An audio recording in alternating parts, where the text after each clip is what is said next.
ஓம் ஸ்ரீ மகா பெரியவாச்சரணம் பெரியவா கடாட்சம் பரிபூர்ணம் ஜெய் ஜெய் சங்கர ஹரஹர சங்கர. பெரியவாளை கேட்டுக்கிட்டே இருக்க தோணுது நிகழ்ச்சிக்கு எல்லோரையும் வரவேற்கிறேன். நேத்திக்கு நம்ம காஞ்சி மடமும் சிங்கேரி மடத்தையும் பற்றி நம்ம பெரியவா நமக்கு விளக்கம் கொடுக்கறத கேட்டுட்டு இருந்தோம் இல்லையா? அதோட தொடர்ச்சியை இப்போ திரும்ப ஆரம்பிக்கலாம்.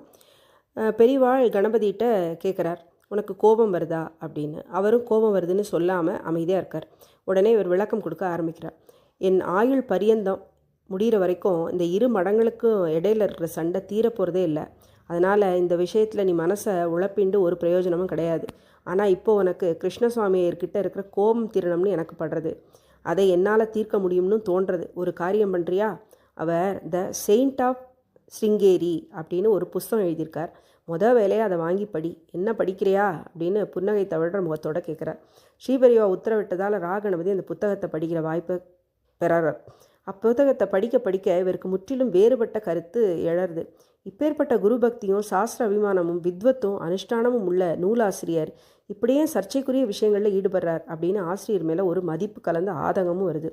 அதுக்கும் மேலே சிங்கேரி பெரியவரிடமும் இவருக்கு பக்தி அரும்பியது போல தோன்றுறது. நூலில் பல இடங்களில் காஞ்சி பெரியவாளை பற்றியே படிக்கிறது மாதிரி ஒரு பிரமிப்பு ஏற்படுறது. ஸ்ரீபெரிவாளின் திருவாக்கின் மகிமையால் ராகணபதிக்கு கிருஷ்ணசுவாமி ஐயா மேலே இருந்த கோபம் நீங்களாயிடுத்து.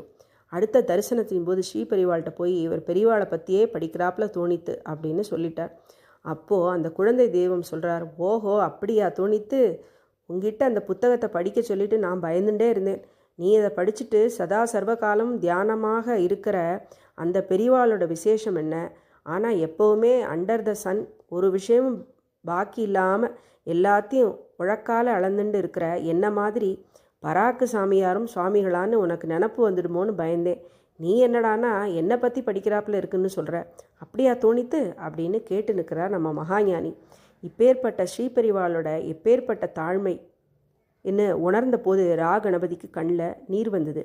இப்போது நம்ம எல்லாரோட குழப்பமும் தீர்ந்திருக்கும்னு நினைக்கிறேன். சிங்கேரிக்கும் நம்ம ஸ்ரீகாஞ்சி மடத்துக்கும் மகா பெரியவாளுக்கும் எந்த விதமான பேதமும் கிடையாது. ஓம் ஸ்ரீ மகா பெரியவாச்சரணம் பெரியவா கடாட்சம் பரிபூர்ணம் ஜெய ஜெய சங்கர ஹரஹர சங்கர.